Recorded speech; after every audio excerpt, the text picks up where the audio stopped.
When Ryan's when it's time to begin, it's on the Rewind-A with John Pollock and Wai Ting. The 18 that makes sense of these things we see in the ring every week on TV. It's Rewind-A for Monday night. Download it Tuesday morning from the Post Wrestling site. It's Rewind-A for Monday night on USA Now on the John and Wai Take the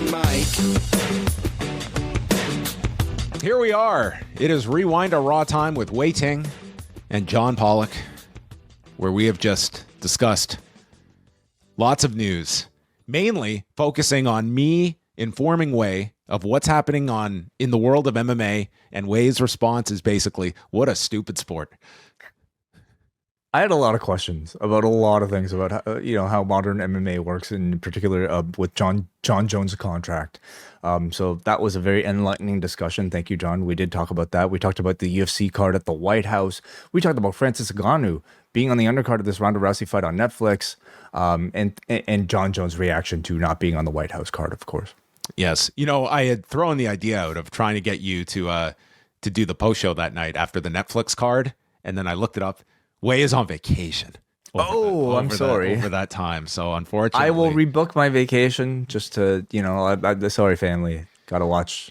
It's Carano, Rousey, and dude, Philipe Lins is just, that's the deal breaker right there. I can't miss 40-year-old Philipe Lins on May 16th. But yes, that is all happening on Netflix later this year. You can catch all of our news breakdown if you are a Post Wrestling Cafe member. You get the XL edition of Rewind-A, the only way to ingest our shows. But a lot to get to from tonight's Raw, where we have, it was headlined by, wait, there's something falling from your ceiling. I was playing with my Apple reactions here because we're not moving on just yet, John. This is the biggest day in the Post Wrestling calendar, and that is because it is still March 9th for at least 45 more minutes. Oh, no. And why is that special, John? Well, it's Monday. It's the, you know what? I totally buried the lead. Happy birthday, Rick Steiner.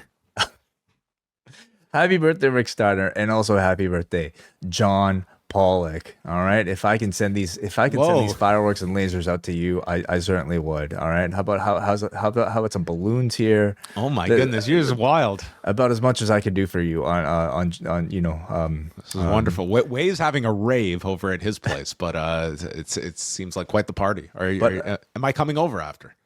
You know what? I will say some of these virtual balloons for you. But yes, on behalf of everybody here at Post Wrestling, thank you very much for what you do. Congratulations on another spin around the sun, John. I made it. I made it one more year, and now we start off the 5 days of the year that I am 1 year older than you, technically.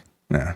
Technically, you're 5 days older than me. Yeah, technically, for eternity. I was thinking about that in my head, but regardless, yes.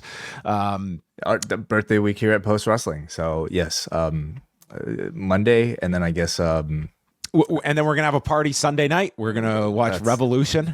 That's it. And then we're gonna go live at 2 a.m. after that show ends and talk about it. Yep. Yes, and I guess while we're at it, no need to send us your birthday gifts. Your only gift that we might ask for is your support for our CN Tower climb. That's what we're gifting ourselves, John. That's it. 1,776 steps atop the tallest freestanding structure, at least in our country, the CN Tower. We're doing the CN Tower climb, postwrestling.com/climb. It is for the benefit of the World Wildlife Fund. We're back at it again ourselves. Poison Rana, Jesse from the Six, Jack Wannen, all trying to beat our times from 2 years ago. So if you want to pledge your support for all of us, go to postwrestling.com/climb. Yes, we are attacking the CN Tower once again this coming year. So if you want to give us some added incentive, please donate so we can reach our goal for May. But tonight we are heading to the Climate Pledge Arena in Seattle, Washington. 8,755. Last April, they were here for a SmackDown edition 1 week before WrestleMania, with WrestleTix reporting 10,572. So a little softer this time back, which would be headlined by a promo, but quite the promo that we'll get to. We get the arrivals, and Asuka and Kairi are arriving, and we get Paul's favorite, the background player, as Io is observing her former Kabuki Warrior sisters as they are entering the arena. Adam Pearce starts off the show in the ring. He needs to have a talk with Seth Rollins. And a masked man appears on the desk and then gets surrounded by dozens of indie ninjas. And we just get a fever dream of a segment to open this up as all of the ninjas run among one another to confuse us as to which one is Seth. And wouldn't you know it, there's one final masked man in the ring revealing himself as Seth. And Adam Pearce, speaking on behalf of all of us, said, I didn't need any of that. We truly did not need it. Like, what was the point in story of the whole song and dance when Seth was just going to reveal himself anyway? Like, he had to know that I'm going to be called to the principal's office, and then I'm going to get 15 lackeys to confuse the man, only for me to reveal myself at the end. Like, this was a lot of effort for nothing. They look so silly, like getting in the ring and just running around amongst each other. And Seth, orchestrating it all. It was yeah. Not what I would have done. The only purpose I can see for this army that have just continued to grow is that if Seth is not fully 100% and you want to do some physicality over these weeks, you have all of the putty patrol here to just do physical stuff for Seth to get around. If you want to just be careful with this guy, as they're alluding to in the story, but there could be some reality to that too. I don't think there's anything wrong with like the idea of the ninjas itself. In fact, I thought it was a great way to like deliver your ultimate reveal of Seth Rollins. But it's the whole sort of like getting into the ring, running around amongst each other to confuse. This felt like WCW 1990 with like the Black Scorpion. It just looks so silly. So Pierce explains to Rollins, I don't like the vision either, but what you're doing is unacceptable. And you had surgery 5 months ago. You're not medically cleared. And what happens when the vision does get their hands on you? So Logan Paul and Austin Theory come out, the remaining members, no one injured tonight that we're aware of. Austin Theory says, there's a bullet with your name on it. It's like, you're going to kill this guy? Like, that's where we're going. Okay. That's a metaphorical bullet. Okay. And the masked men return, and Rollins, they do their masked man shuffle. Michael Cole calls this an Uber shell game. So they're playing their Uber human shell game. This is so stupid. This is so unbelievable. When they're running among themselves doing their Uber shell game, I'm sorry, this is the goofiest thing I've seen. It's so goofy. And think about the point of this, okay? So like here's the threatening duo of Logan Paul and Austin Theory threatening to attack this group of 10, 15 men. And they do their Uber shell game just to run away. Like, you're 15-2. How could you not? Like, why would you run away? Imagine Austin just started opening fire and just like shooting them. Well, different type of shell game. So then LA Knight comes out and fights with Paul and Theory, and he's being beaten down. So the Usos come out and they clear the ring of Paul and Theory. And that was it. Nothing about what this guy did with Paul Heyman last week. Is there any charges for upending an ambulance and driving off with it? Where did you stash Heyman? Nothing. Well, we had an update on Heyman's injuries, and we but like what happened last week? Like, did that not require a minor follow up? I'm assuming he just drove really fast to the hospital. Did he just drive him to the hospital? All right, Paul, we're done here. He did exactly as he was supposed to. Yeah. Okay. Heyman has suffered, according to Michael Cole, a cervical spinal contusion, facial lacerations, and a deviated septum. No timetable for a return. Sounds serious. A lot of syllables in there, so which means it must be really bad. Yeah, sounds like a heavy makeup job when he does return. Neck brace, you would expect. And he's going to have to talk with a worked deviated septum. So he's going to have to really channel his some kind of vocal inspiration to be able to convey a deviated septum injury. Jackie is with the Usos. They said they've got receipts to hand out, and she asks about Punk's comments about Sika last week. Jay says, I don't have anything to say to him. Jimmy says, well, maybe I do. And then off camera, Jimmy's like, yeah, we should stick around. Jay's like, I'm done for the night. I was going to go, catch up on like some Netflix or something. Jimmy's like, no, we're going to stick around for like 2 hours to address this. And Jay's like, do I have to stay? You should probably stay. Somehow in these 2 hours, great plan here. Somehow in these 2 hours, he got really worked up because in this segment, like Jay was certainly like, he was like, I'm cool with Punk, like whatever. Like he said that's their thing. By the time the segment came around, he was really upset. So maybe the weight just made him more upset. Jimmy didn't lose any sleep over the last week, but now that Jackie brings it up, it's like, we could have a few words. Just go over what was the idea here? Was it just a work promo? So the women's gauntlet takes up the rest of the first hour, starting off with Lyra Valkyria and Io Sky. This is to determine who challenges AJ Lee for her Intercontinental title next week. These two had a nice match. I thought overall, like, the gauntlet was entertaining. This was not the hottest of crowds, and I think they realized that this gauntlet was going to be eating up a lot of minutes on this show, and that was evident here. But Lyra worked on Io's arm throughout the commercial break. Then she slipped on the rope, but still managed to complete the tornado DDT into a fisherman buster. And then the Nightwing is countered, hits a stomp, and Io wins with over the moonsault. So Io advances. Raquel Rodriguez is next. And Raquel hit this big pounce, drops her on the desk, and Io responds with a Frankensteiner off the buckle.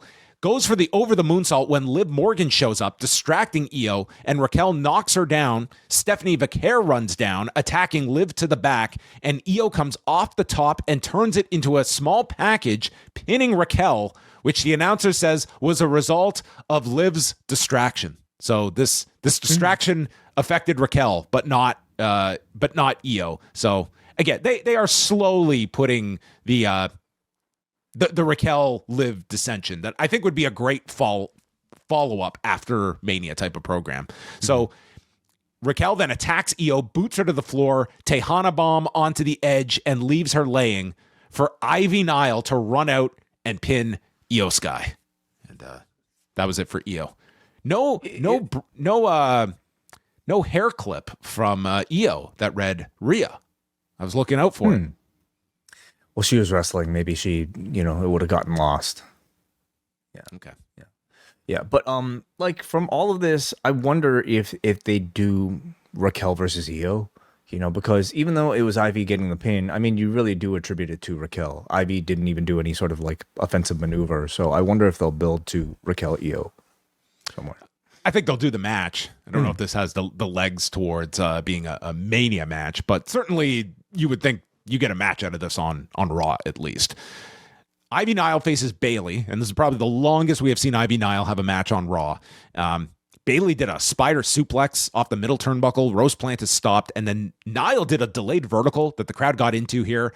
And after a superplex and a spinning Uranagi, Bayley survived, hit an elbow coming off the steps, and then wins with the Bayley to belly. And they really position Bayley as kind of fighting from underneath here and trying to get the crowd rallying behind her. Not to the extent that maybe they were hoping for heat-wise, but it does set up Bayley and Asuka as the final match between the two. Asuka works for a stretch muffler, goes to the ankle lock. Bayley uses one of her own.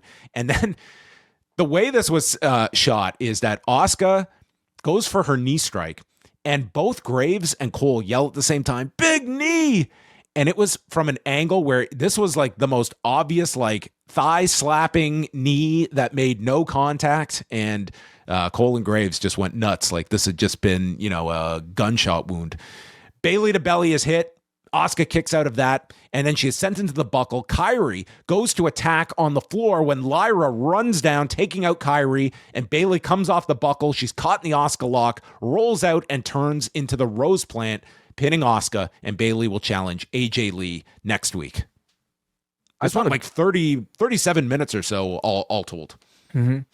Yeah, I thought it like ultimately a good showcase for the rest of the division here, by giving them, like, in the case of like somebody like Ivy Nile, some really rare, like, ample ring time to really showcase what they currently have available. And I think, like, you had a good final chapter here between Bayley and Asuka here, especially. Going with Bayley right now, like, part of the story is the fact that, like, she missed out on WrestleMania last year and she was trying to change that by becoming IC champion so she can enter. And Bayley, I think, is always somebody who's easy to build up to, a certain level of interest. AJ versus Bayley is one of those big matches that we have not seen before. I could see them like headlining the show with this next week. Yeah, I could too. Yeah. Unless they have like a big promo segment with Roman or Brock, because they are on the show as well next week. And it's fresh because it's going to be our chance to see AJ with somebody other than Becky Lynch. I mean, we saw some of her. Well, maybe Becky's going to get involved in this match somehow. She will, yeah. But I'm looking for a lot in the match itself. It'll be a further test of seeing where AJ's currently at. Yes. So I think they're realizing for some of these lengthier shows, open challenges and gauntlet matches. That's the secret remedy that they used it on SmackDown. They used it here. Support for this podcast comes from NordVPN. As wrestling companies rake in record profits, it seems many fans are growing frustrated with rising ticket prices and the need to juggle multiple streaming services just to follow weekly shows and premium live events. Luckily for Canadians, I'm based in a spot where one streaming service covers almost everything under one fee. But what if I'm off traveling in the US for a few weeks? So here's what I do. I launched NordVPN right on my phone, laptop, or Apple TV, changed my settings to point back to Canada, sign into my service, and I'm streaming everything like I do back home. It literally takes seconds. No cables or complicated setup required. On top of that, Nord encrypts your whole connection so your IP and location info stays hidden, especially if you're skeptical about a sketchy Wi-Fi network at your hotel or vacation rental. So head over to nordvpn.com/postwrestling to get our exclusive 2-year plan deal with a massive discount and 4 bonus months thrown in. No risk thanks to their 30-day money-back guarantee. That's nordvpn.com/postwrestling. Stay safe, save money, and enjoy all the benefits of a secure internet with Nord. Natty cut a Netflix commercial break promo and was jumped by Maxine, which we got the highlights of. So I can't believe how long they're stretching this program out. It's going to keep going. Yeah.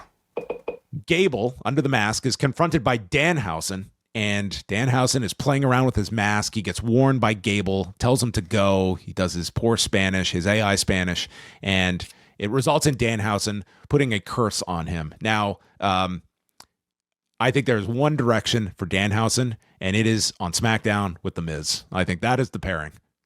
Yeah, he might be one of those acts that just pops up. He's a free agent. Shows. Yeah, like permanently, because he's not going to wrestle. He just might be one of those guys that just like he's like a gremlin that just hangs out, perhaps. I was wondering if in this they've actually come to their senses and are finally turning this Gable version of Americano into a heel. Because, I mean, he was certainly acting a bit heelish towards a fan favorite at this point in Danhausen, right? And acting a whole lot more like his sort of like annoying heel Chad Gable character than he has been over the past couple weeks. Dude, it's so confusing. Like, that might be the thinking, but then it was like... Kaiser's also a heel. Kaiser's positioned as the heel that stole his spot, and he's working as the heel against Penta. It's so messed up. Like this version of it, and just watch AAA. It's the far better retelling of this story. Yeah, and they're almost doing like identical. Like they for the Rey de Reyes qualifier, Gable locked Kaiser. He handcuffed him in the back and took his spot in the match to win the qualifier. Like they're doing worse versions of the AAA angles. So Penta comes out. He cuts a long promo in the ring, which I was really glad they gave him a promo because I think the promo to me stood out more than the match. He thanks his family, his friends, his company, and fans around the world. And also, I thank myself who believed in myself. I was like, you know what? Pat yourself on the back, okay? Yeah. You took a chance. Good for you. As did your brother, and one of them paid off. He says that this title is for everyone who never gave up, so not dedicating this to John Cena, and the fighters of the real life, and we are going to make history. And then he gave a lengthier speech in Spanish. I mean, This guy was just trying to cover all bases here. I'm representing every single person. Unless you've given up at some point, then I don't have much time for you. The Fighters of the Real Life sounds like it would Fighters be a of the Real stable Life name. Yeah, yes. like a New Japan faction, the Fighters of the Real Life. I thought it was a great promo, and like I'm really surprised they haven't given him this sort of mic time so much in the past year since we've seen him, because on night one he already showed that he had this ability. So you're glad that they're finally putting this sort of spotlight on him, and primarily not just in ring but also on the microphone as well. You could just hear the passion in his voice, a lot of emotion, and he certainly does not sound like somebody who's just remembering or regurgitating. Even though in his case you would of course give him a pass if he was doing that, and I'm sure there was a lot of memory involved, but it doesn't come out like it's just somebody reading off the script. So it's Kaiser taking the spot of Gable, and he's absorbing punches and then goes to the eyes of Penta. Penta gets caught with his forearm during a dive to the floor. And then after the break, hits a Tope Con Hero onto Kaiser. The Penta driver gets blocked and then tries for the Mexican Destroyer, which Kaiser turns into a Death Valley driver. And Grande comes off the buckle, is hit with the double knees, and then the springboard Mexican Destroyer that Penta seems to have now adopted the springboard setup for. 12 minutes and 13 seconds this one went. I thought the match was fine, but if you were to tell me like these two, I just thought this was going to be a lot more exciting of a match than it was. I didn't think it was bad. It just to me was I thought the promo was the more standout portion of Penta here than the actual match. I thought it was lacking in heat, and that could be a lot of the matches on this show were lacking in heat. Even like I think Punk was kind of thrown in his promo. Like there were definitely a lot of like rough patches here from the crowd. In this case, though, I feel like it might have at least been slightly dampened by the fact that, like, I'm sure this crowd was expecting some sort of run-in from the actual Americano, after the Danhausen curse, like, which they didn't really touch on at all. And I'm sure next week we'll get some answer. But what took place earlier in the show really felt like a setup for something that would be, result in some sort of run-in here.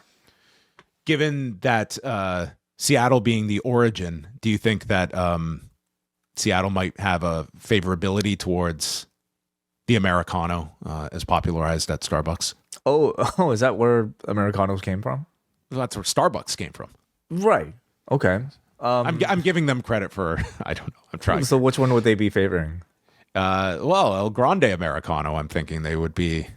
Well, which one I was going to say? The original or the... Well, they weren't forced to choose here, so by default they went with Kaiser here. Nice. I don't know. I'm trying to explain the Seattle crowd. Then we had our Stephanie Vaquer video, the response to Liv Morgan last week. I think that they should have hired Luke Thomas for a rebuttal. Oh my goodness. I think CM Punk should be replaced by Luke Thomas. I think at this point, that talk about a pipe bomb. That was a WrestleMania level promo. So Vaquer, this is all subtitled, said that Liv, you were signed at 20 and I see how good you are from the privilege that you had and training with the best. You had all the tools to be great, but now you're too ignorant to use them. You hide behind a trashy man. And I love that term, a trashy man. I'm sure it sounded worse in Spanish. Probably. Yeah. And you have your friends to do your dirty work, and says, those mud huts made me who I am. And this was a line that Liv used in the promo last week. That did definitely get some pushback from people of categorizing it as such, but they just read it. It must have glossed over when I was listening to the promo. I definitely would have mentioned it. Yeah, it was one of the more controversial things coming out of last week. But I mean, they're using it here. We had photos of Stephanie Vaquer with her father as a child. She says she was forged in hell and fire, and both of us took different roads to get here, but now we both have the skill to be here. The difference is you became lazy. And it's funny because I see more in you than you see in yourself.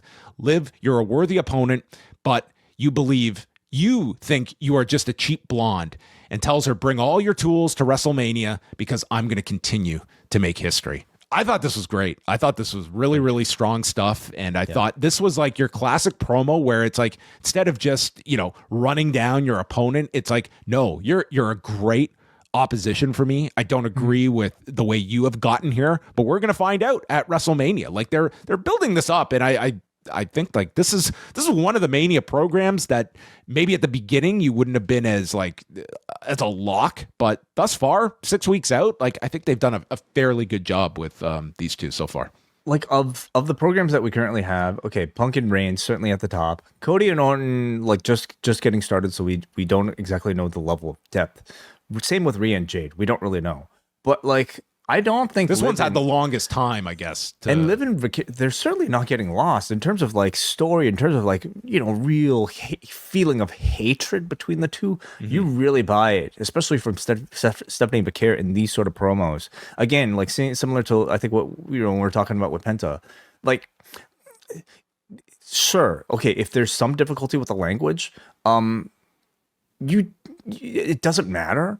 Number one, she sounds great even when she's speaking English. But like when she's largely speaking Spanish in a segment like this, you hear the fire, you hear the passion in her voice, and you 100% buy that this person really, really, really hates Liv Morgan, and ultimately, and that's all you want out of a wrestling promo. She completely nailed it, and she's been impressing me so much as a storyteller in these segments. Yeah, I like this a lot. Danhausen comes out, but this is all during Netflix. And he actually got a better reaction here than in Chicago. The music stopped. They were cheering him. And it was funny because he was all set to he mentions Seattle for the easy pop. Then he throws out T-shirts.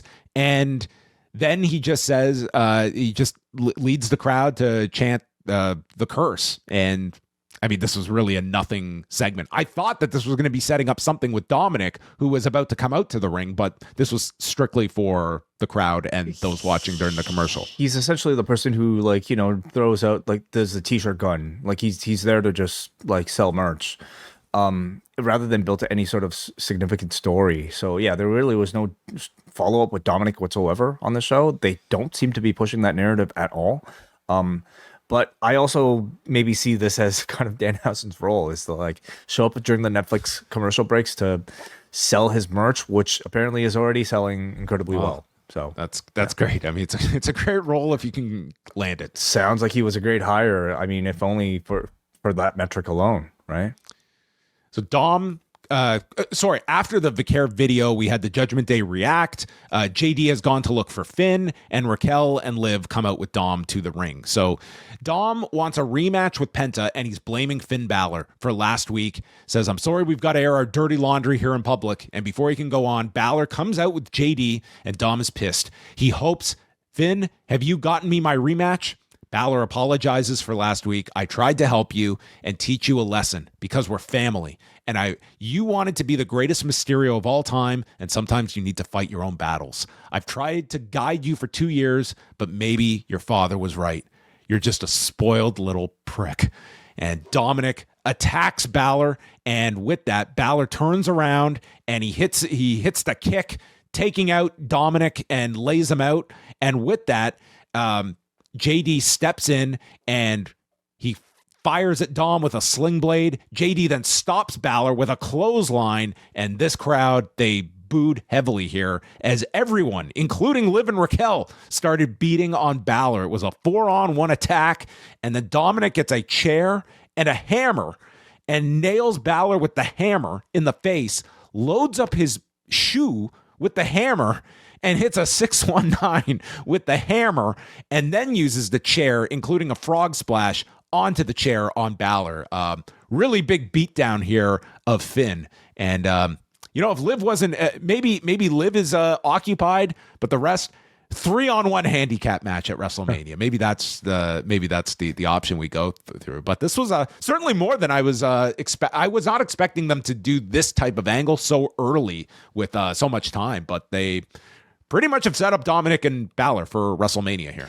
So I was I mean, we've been expecting it for a long, long time, but like I was expecting it at the Chamber, didn't happen at the Chamber. I was maybe expecting it on the Raw afterwards, didn't happen on the Raw afterwards. It took place here, like 2 weeks after the Chamber. Well, 1 week plus, one event after the Chamber match. And like for that reason, maybe it came a little bit unexpected to me. I thought they were playing the long game and drawing this out a little bit longer, but I was perfectly happy with the way things, turned out here.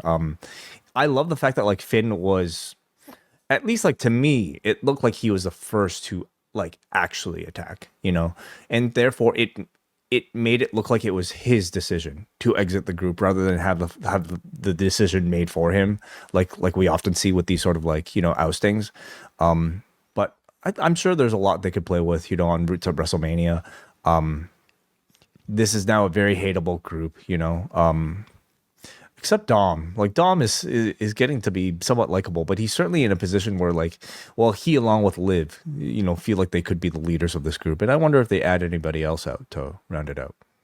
Yeah, I mean, it'll be curious to see what they do with him on Saturday at Rey de Reyes if they take the belt off him. I do not think they should stop using him in AAA. Like he feels like a superstar in AAA, and I don't think it harms him at all to still have this mega championship. I mean, it's really just a side piece here for him in WWE, but that's coming up on Saturday. Yeah, and I mean, yes, you had the Punk thing with the Usos at the end, but this was really the big angle of Raw. It's not like this was a show where you had all there was no Reigns, no Lesnar, no Becky, no Rhea. It's like this was the main angle of the show by the end of things. So Finn Dom straight up singles match, or do you think so. Anything else? I think so, unless I could see Balor potentially facing JD in the lead up to it, doing something there before, and maybe he's got to get to Dom at WrestleMania. You got 6 weeks. You got to put some obstacles in front of Finn here to get there. So we'll see how they get there. Does the Demon come back? Oh boy, maybe. It'll be interesting if they play up this curse that's on Dominic, and Finn's going to put the ultimate curse on him at WrestleMania. Well, that's the thing. I thought Danhausen would be a lot more attached to all of this stuff, but like no reference from Dom about Danhausen at all. The announcers kept bringing up the curse aspect, so I mean that was at least mentioned here, and they are doing something with this curse with El Grande disappearing and Dominic. So the second biggest angle on the show was Adam Pearce with Javon Evans, and he told Javon, "Man, I saw what you did at the Chamber," and they're just like celebrating, like, "Yeah, you were like the first guy eliminated, and it's awesome, man. You're gonna have a great year." It's like, "Cool, man, thanks." And then Kofi Kingston and Grayson Waller come in, and Kofi kicks Waller out, and he explains to Javon about their match a few weeks ago. He says, "Offset was out of line, and I took it out on you. I see a lot of myself in you, and I took a lot of my skills trying to do the best maneuvers, and I became champion. That could be you one day. You just need the right team around you." And he says that your dreams can come true, and you don't have to do it alone. Just think about it. And Javon is like, "Dude, I've been watching WWE for the last 18 months, and this is the last group I would want to attach myself to." So that is how this should end. But yeah, this is literally something for Javon Evans to do. It's something for the New Day to do, specifically Kofi Kingston. Well, the remaining New Day. I mean, Woods is off, but sure, yeah. Do we know how long Woods is gone? I don't know. Well, I'm not mad at this whatsoever. I would be mad if it means Javon Evans joins the New Day at the end of it all, because I don't think that's a great fit for him right now or ever. But the idea that this will lead to some sort of like sustained feud between Kofi and Javon Evans, I think could be strong. I think it could be a way to rehabilitate Kofi Kingston. There was a little bit of tension between like Kofi and Waller as well here too, so I wonder how much they'll play up on all of that going forward. Jackie interviews Bayley and Lyra, and she's pumped up for her title match with AJ, praises Lyra. She's always wanted the IC title, and she will give her first title shot to Lyra next week. Probably not happening. She's not going to win that title. But what are their destinations for WrestleMania? Any idea? Is it against each other? I don't think so. I think they're going to keep these two as a team. I think Lash and Nia are going to do some multi-woman tag match, and I could see these two in there. I could see the Bellas in there. The Bellas we haven't seen since what, the Raw after Rumble? I don't even know if you'd see them at Mania, honestly. The Bellas, I really don't like. What other reason would you have brought Brie back at this point if not for the Rumble pop? I mean, she was clearly coming back for more than one night. So, but I guess I just like, I wonder, you have only so many spots, okay, for tag teams. And I don't know if like, if you were to put like, say 4 or 5 way tag match, like who are your teams at this point? You want me to go through the whole division? Like you don't have Rhea and Io anymore. Charlexa. Okay. Kiana and well, I guess it depends on if Julia is defending the US Championship, but potentially Kiana and Julia, Lyra and Bailey, the Irresistible Forces who are the champions, of course. I guess Kairi and Asuka seems to be destined for maybe something else potentially. I don't see them in the tag title hunt. I feel is Roxanne done? Is Roxanne not coming back? She. What was the deal that she had? She was only supposed to be out like a short amount of time. So not sure. Yeah. Okay. So is that not enough for? Well, I could certainly see if the Bellas are coming back, that would be the match for them is all I'm saying here. And I just feel like they would have continued using them to tell some sort of story if that was the idea. But they have totally disappeared since the Rumble. So, okay. Then we go to Oba Femi and Rusev. And Oba's got the best entrance in wrestling at the moment. He just comes out. The whole place is chanting Oba as the bell rings. And they just start clotheslining one another. And they go to punches. Femi hits a big boot, clotheslines him over the top. And Rusev sends him into the post and then does a spin kick onto the table, onto the desk. And he brings Oba into the ring. He's throwing head kicks at him, Machka kick, but Femi won't go down. So Femi fires back with a flying elbow, tosses Rusev in the air, fall from grace in 3 minutes and 8 seconds. I thought this was fantastic. I thought this was like the perfect opponent for Oba Femi. He gave just enough for Rusev, who I thought understood the assignment here. And I just thought this was a great handling of Oba Femi here. And I mean, it's kind of Rusev's role, but I thought this was a lot of fun for the 3 minutes it lasted. Yeah, I agree. I like not that there's much comparison, but like this was probably his best, like match outing so far as on the main roster. And I think like squashes are necessary for like big men like this. I think they're ultimately effective, but only to some extent. You're talking about audiences at this point that want to see, especially for baby faces, like they want to see the full range of what somebody can offer. And that includes some level of struggle, which we got to see for the first time again on the main roster here from Oba Femi. And this was just ultimately, I think, like a very entertaining second level escalation for an Oba Femi introduction. And so this match ends, and immediately they go to the graphic of Brock Lesnar, who will be on the show next week. I don't think that was accidental. Okay. And what's going to be interesting next week is this Brock segment. I think you almost have to do the reveal of the opponent next week. Like, it looks totally stupid if he's come back all these weeks later and it's the open challenge. You've had weeks to decide and no one comes out. I think you have to do the angle next week. Where I think you could have like somebody who's a joke comes out, like, to at least like build a little bit more anticipation. You want to get those Oba chants running at least like for at least 1 more week, maybe even 2 more weeks, right? I would maybe even put it at the end of the show, and it's because then what do you do for the rest of the entire build? I mean, Brock is only doing, I think, like 3 shows or so before Mania, I think. Okay. You've got the contract signing, you've got the face-to-face, and you have Under One Roof.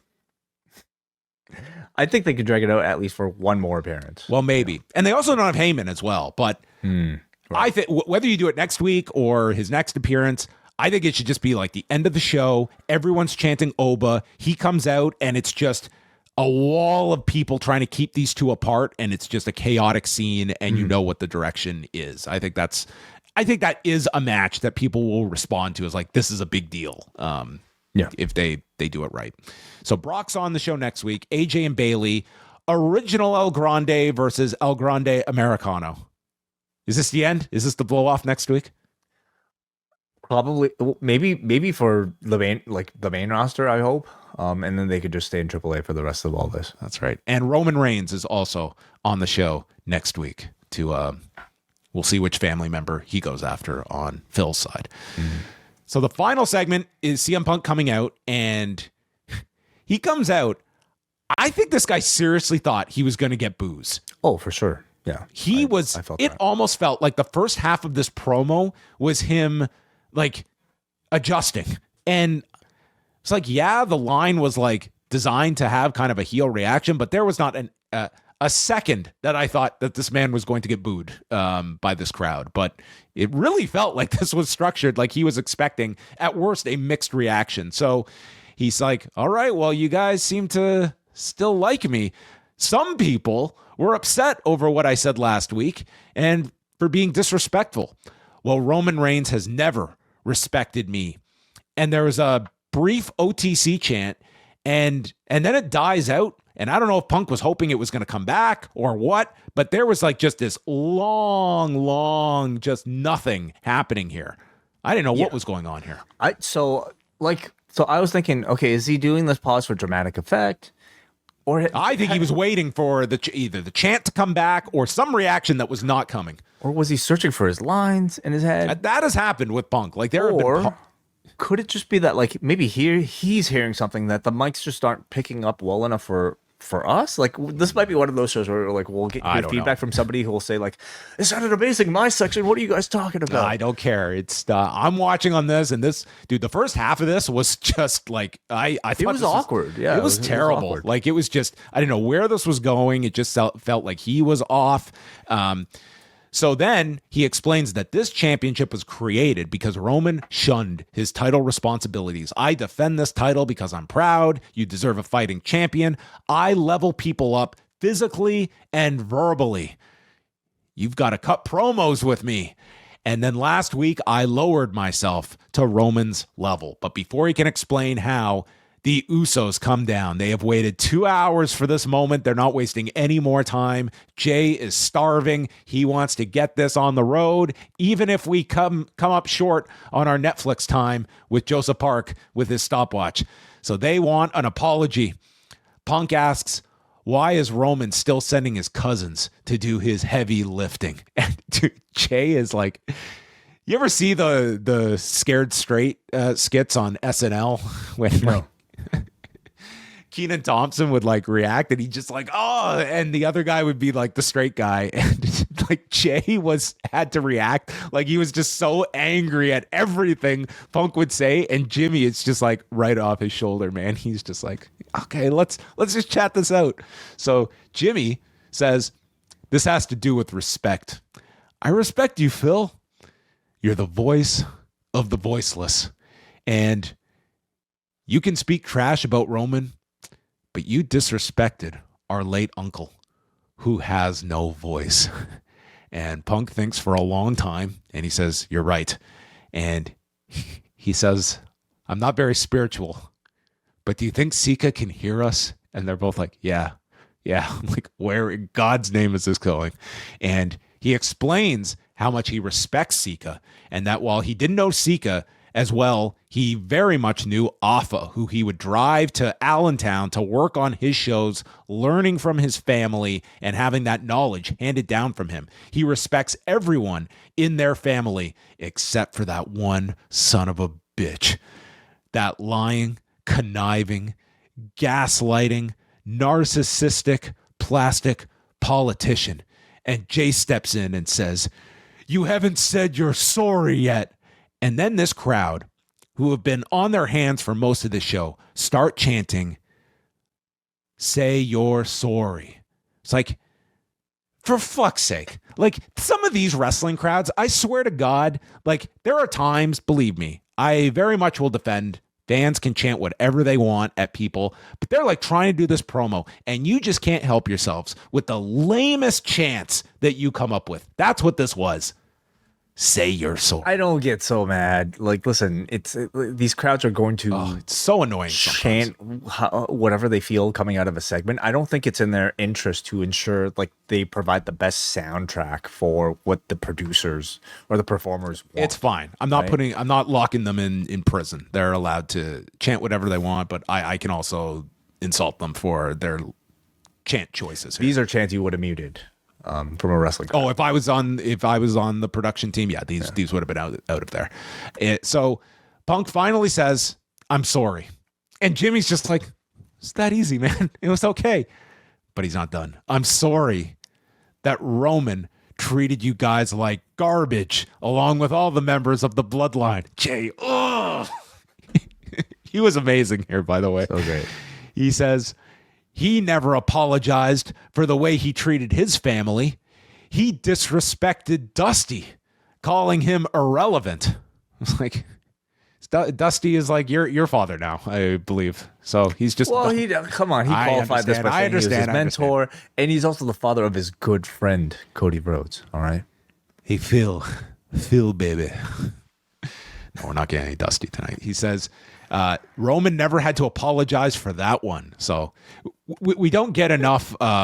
We don't get enough of these equivalences. There is a true double standard, though. You know, like at times when Roman has made similar threats, insults, he's never had to apologize for anything. Bitch, you made fun of Paul Bear a week after he died. How about that one, huh? That you brought out the urn. So he says.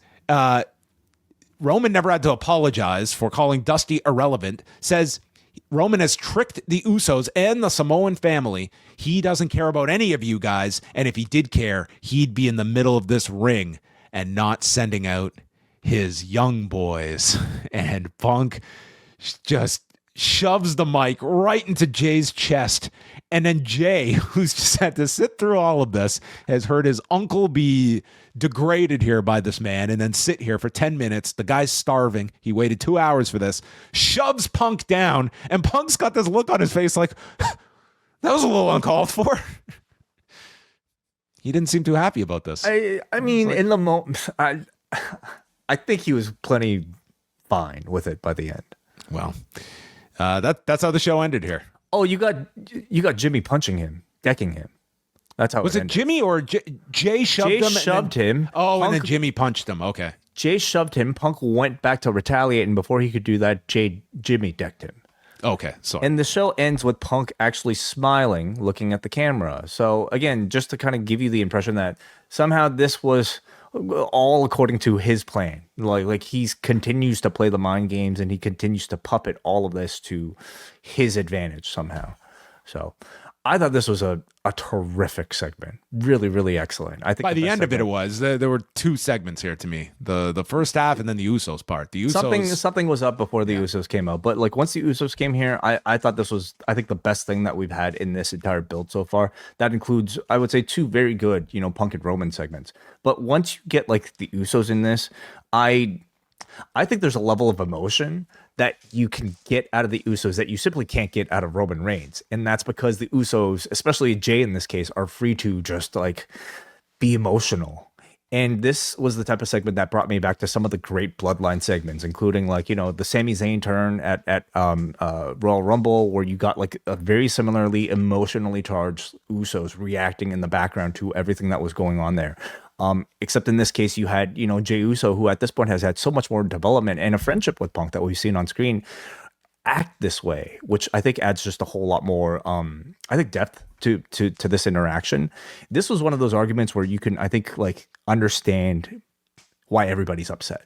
And you might side with somebody, but you can ultimately understand why your friends are fighting and they hate each other suddenly. I thought like Punk in all of this, like on the surface, a guy insulting like somebody's like dead dad, like that's awful. You would want to boo that. But he still came across very much like a babyface to me after it all, because he sounded very justified in his rage at Roman Reigns. He very clearly conveyed also that he has respect for the family, that he has respect for Sika, despite what he says, but he hates Roman Reigns. And I thought he made that very, very clear. He also made great points about like the double standard that he was being held to, that the Usos don't hold to Roman Reigns. So I thought Punk was excellent here, but you have to, of course, like sympathize with the Usos, who, like you hear something like that about a family member who's deceased, you see nothing but red. And they came out here with only one mission, and that was to get the apology, to get those words, "I'm sorry," from CM Punk. And at that sort of resistance, trust me, like I meet it all the time with a 3-year-old who refuses to say I'm sorry or to show any sort of like remorse. You go into a blind rage yourself, and so I thought Jimmy and Jay were both so good here. This was fantastic. Are you comparing CM Punk to your 3-year-old child? Yes, I am. Yeah, he drops pipe bombs on us all day. Trust me. All right. Well, yeah, I overall enjoyed the segment quite a bit, and there's some, again, you have 6 weeks here. You can do some interesting stuff here with, Punk with the Usos as sort of stand-ins when Roman is not there. And I like, based off of last week, like I think you do want to kind of limit the Roman Punk interactions if they're just going to be your promos and save those for the last week or two.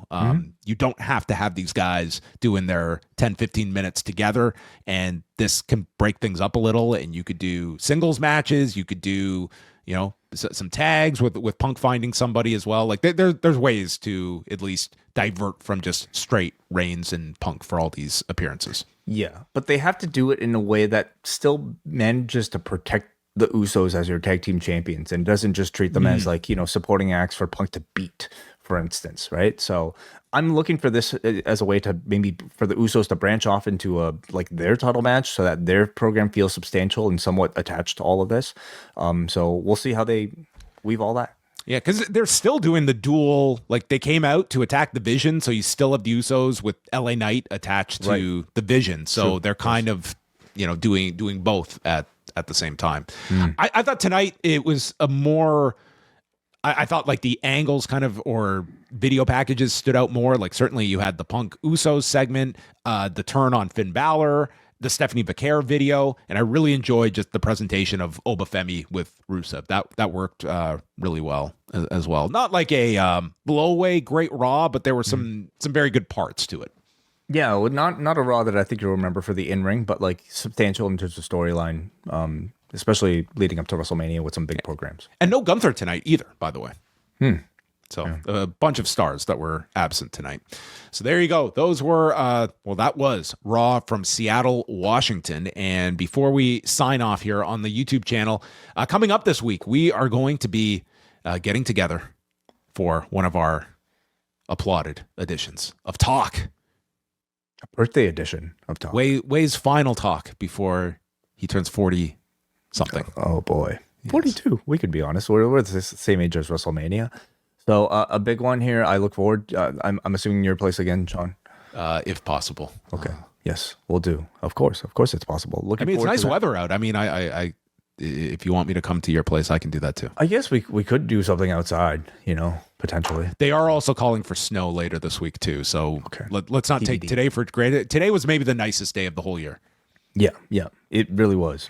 So hopefully good weather permitting, maybe an outdoor talk, maybe an indoor talk. Either way, you will get us really catching up on a lot that we have not been able to discuss.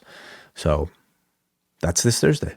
Yes, and then all the regular shows this week are coming your way. Sunday night, we will be live here on the channel after Revolution. Can't say Sunday night AEW pay-per-views are my favorite, but this should be a very good show on Sunday night. So I imagine we're going to have a lot of stuff to talk about on Sunday evening. And you can catch the whole schedule up at postwrestling.com. A new post ProRes with WH Park and Karen Peterson just dropped today. They went through the first round of the Cinderella tournament, New Japan's 54th anniversary card, and all the other highlights of many promotions across Japan. So always a good time with Karen and WH as they were getting together this month to go over everything that is happening as tournament season continues in Japan. That's going to do it for us here on the YouTube channel. Hit subscribe or else you can just get out of here. We don't need you. But we are going to continue over on the Post Wrestling Cafe.